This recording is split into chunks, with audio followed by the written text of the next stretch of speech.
ntuzigere na rimwe wandikira umukobwa message guca amazi ukwirengagiza. Ntuzashake no kumenya amakuru ye ngo bimwereke. Iyo ugerageje kumubaza ukuntu ameze cyangwa ukamenya niba kwitaho akigutekereza, akomeza kutagusubiza kandi akakwirengagiza nkaho atabonye message zawe. Ubwo se ushaka kugaragaza iki? Umusaba umubaza n'amakuru. Ese uri kugira ngo umwibutse ko bigufitiye akamaro kenshi kubana nawe utabaho utamufite? Ntago ari akazi kawe kumwibutsa kubaho. Umva,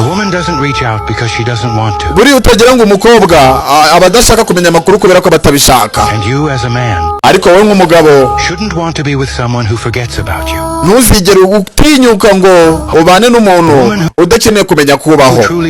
Buri umugore ugushaka azakora uko ashoboye atume ubimenya ko agushaka nagukeneye. Aho kugira ngo utegereze kugira ngo aguhe urukundo akwiteho, urwo rukundo rwihereze, wikunde kandi wiyiteho. Buriya niwiyiteho ku giti cyawe nibwo uzamenya ko ari wowe muntu w'ingenzi cyane mu buzima bwawe. Nta wundi muntu ukeneye kugira ngo akwiteho atume ubuzima bwawe bumera neza. Rero ntuzigere uba ikigoryi. Niba wemeranya nanjye, twandikire muri comment 100, uduhe like, unadufollowinge niba iyi video hari ikintu igufashije mu buzima bumwe bwawe.